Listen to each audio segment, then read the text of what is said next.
नमस्कार, मैं हूं अंकुर। आप देख रहे हैं सत्य हिंदी का न्यूज बुलेटिन। एक नजर डाल लेते हैं अब तक की खबरों पर। एप्स्टीन फाइल से जुड़ा नया राजनीतिक विवाद। मीरा नायर का नाम ईमेल में आया। ममदानी के घर बाहर लोगों ने किया हंगामा। नई एप्स्टीन फाइल्स में न्यूयॉर्क सिटी के मेयर जोहान ममदानी की मां और मशहूर फिल्म निर्देशक मीरा नायर का नाम आने से उनको ट्रोल की भद्दी भद्दी टिप्पणियों का सामना करना पड़ रहा है। उनके आधिकारिक निवास ग्रेसी मैंशन के बाहर कुछ लोगों ने जोहरान ममदानी के खिलाफ नारेबाजी भी की। वीडियो में दिख रहा है कि कुछ लोग माइक और मेगाफोन लेकर शेम शेम के नारे लगा रहे हैं। कहा जा रहा है, हाँ हमें तुम्हारी माँ के बारे में पता है, अब सुनो, हम तुम्हारे साथ थे जोहरान, हमने तुम्हें वोट दिया था जोहरान, हमने तुम्हारा समर्थन किया था, हमने तुम्हारे लिए प्रचार भी किया था। प्रदर्शनकारियों ने कहा कि वो पहले ममदानी का समर्थन करते थे लेकिन अब खुद को ठगा हुआ महसूस कर रहे हैं। विवाद की वजह 2009 का एक ईमेल बताया जा रहा है। ये ईमेल अमेरिकी पब्लिसिस्ट पेगी सिगल द्वारा भेजा गया था। इसमें लिखा था कि एक फिल्म स्क्रीनिंग के बाद गिस्लेन मैक्सवेल के टाउन हाउस में आफ्टर पार्टी हुई थी जिसमें कई बड़े नाम मौजूद थे। ईमेल के अनुसार उस पार्टी में बिल क्लिंटन, जेफ बेजोस और मीरा नायर भी शामिल थे। हालांकि ये साफ नहीं है कि उस कार्यक्रम की प्रकृति क्या थी, उसमें शामिल होना किसी गैर कानूनी गतिविधि से जुड़ा था या नहीं। दस्तावेजों में सिर्फ सामाजिक कार्यक्रम का जिक्र है। एप्स्टीन फाइल्स में भारतीय नामों पर विवाद। अनिल अंबानी और एप्स्टीन की बातचीत का जिक्र। सरकार विपक्ष में आरोपों को लेकर टकराव। दिल्ली की लीडरशिप चाहती थी कि अमेरिका में प्रभावशाली संपर्क बनाए जाएं। ये दावा उन संदेशों में सामने आया है जिन्हें अमेरिकी न्याय विभाग ने जारी किया है। इन दस्तावेजों में कथित तौर पर भारतीय उद्योगपति अनिल अंबानी और अमेरिकी फाइनेंसर जेफरी एप्स्टीन के बीच हुई बातचीत का जिक्र है। संदेशों के अनुसार मार्च 2017 में अंबानी ने एप्स्टीन से अमेरिका के प्रभावशाली लोगों से मुलाकात करने में मदद मांगी थी। जिन नामों का जिक्र बताया गया है उनमें ट्रंप के दामाद और सलाहकार जारेड कुशनर और रिपब्लिकन रणनीतिकार स्टीव बैनन शामिल हैं।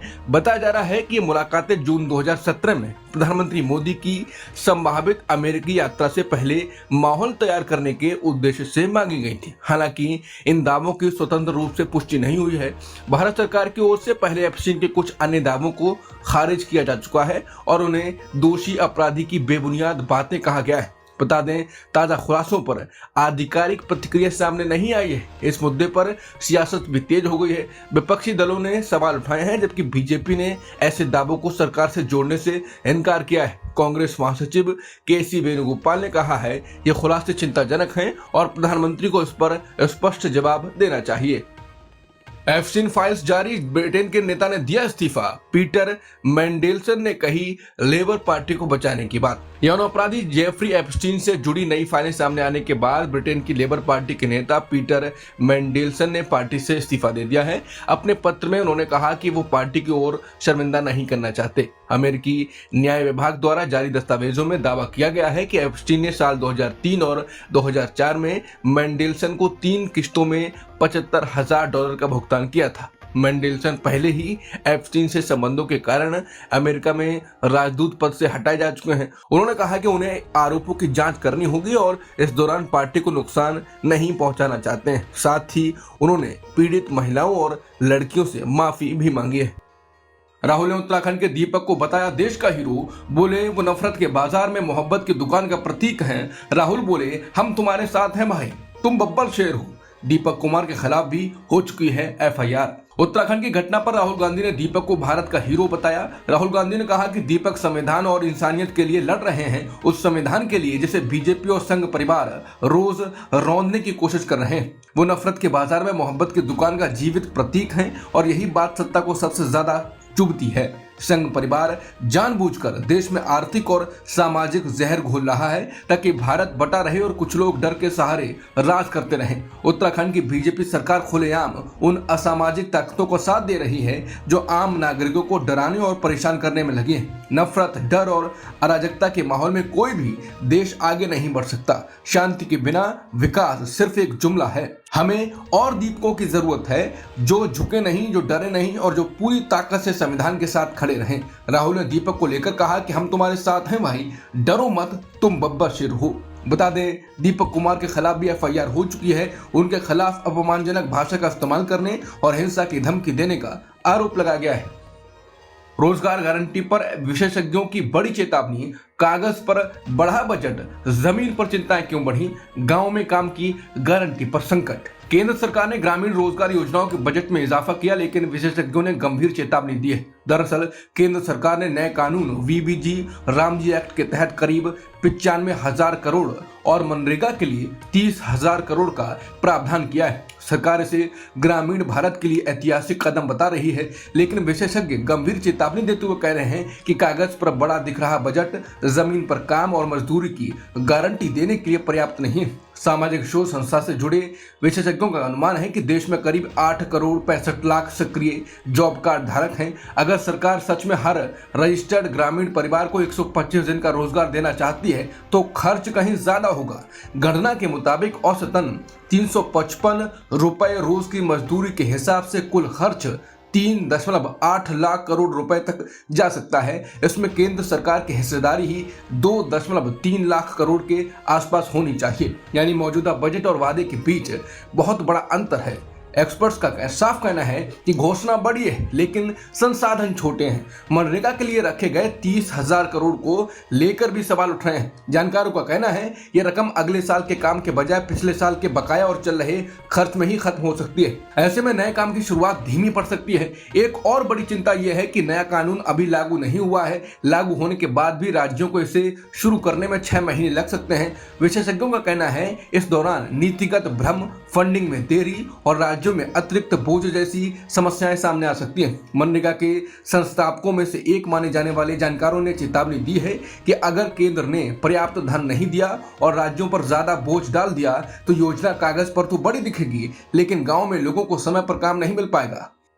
बजट पर विपक्ष का देश भर में तीखा हमला, चिदंबरम बोले सरकार आर्थिक रणनीति में फेल, रोजगार निवेश राज्यों पर बजट में चुप्पी। केंद्रीय बजट 2026-27 को लेकर विपक्ष ने मोदी सरकार पर बड़ा हमला बोला है। विपक्षी नेताओं ने राज्यों की अनदेखी, रोजगार संकट और आर्थिक अस्थिरता को नजरअंदाज करने वाला बताया है।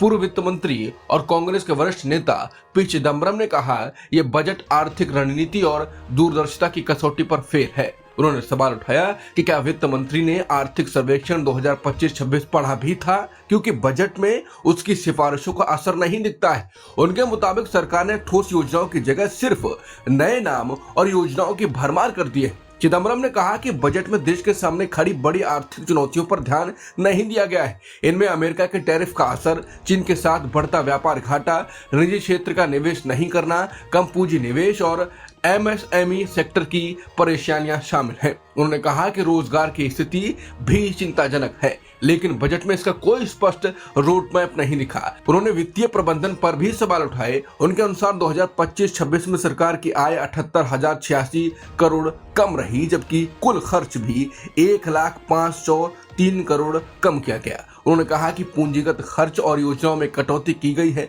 उदाहरण देते हुए उन्होंने बताया कि जल जीवन मिशन का बजट 67,000 करोड़ रुपए से घटाकर 17,000 करोड़ कर दिया गया है। चिदंबरम ने कहा कि सरकार बहुत सारी योजनाएं और फंड घोषित करती है, लेकिन उनमें से कई साल भर में भुला दिए जाते हैं। उन्होंने पूछा कि मनरेगा की जगह लाई जा रही वीबीजी रामजी योजना के जरिए सरकार रोजगार कैसे देगी। इसका कोई स्पष्ट जवाब नहीं है। विपक्षी नेताओं का कहना है कि यह बजट आम लोगों, राज्यों और रोजगार की जरूरतों को पूरा करने में नाकाम रहा है।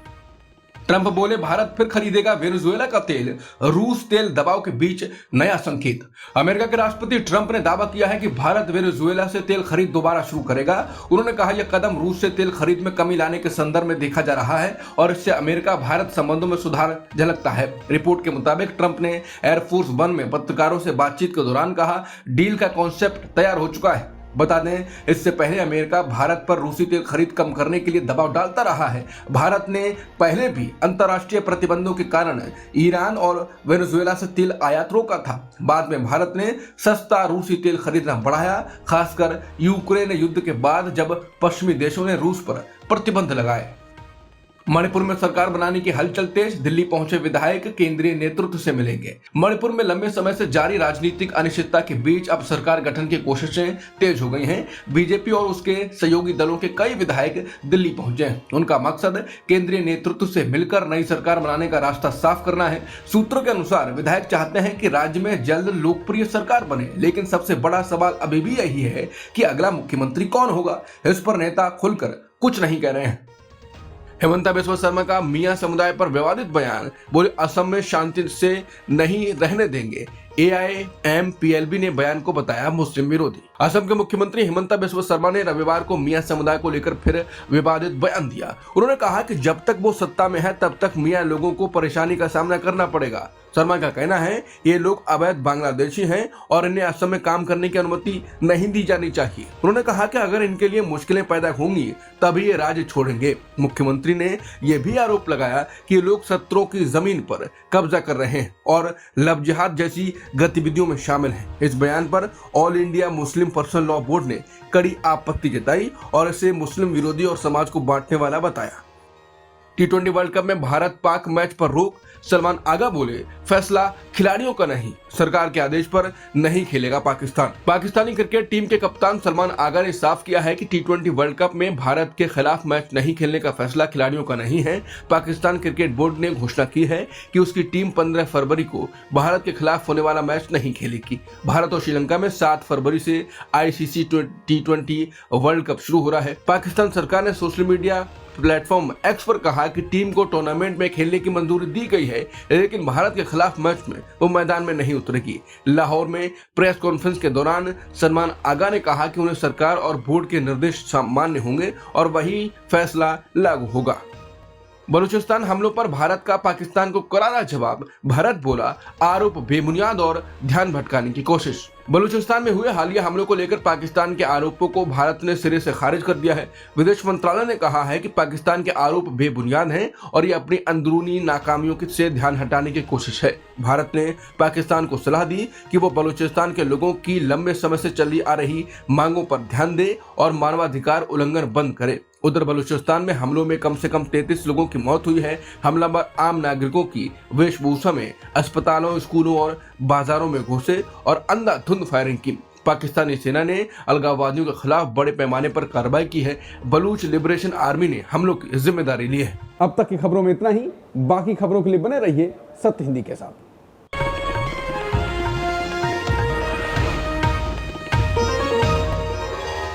Copyright disclaimer under Section 107 of the Copyright Act 1976. Allowance is made for fair use for purposes such as criticism, comment, news reporting, scholarship, and research. Fair use is a use permitted by copyright statute that might otherwise be infringing.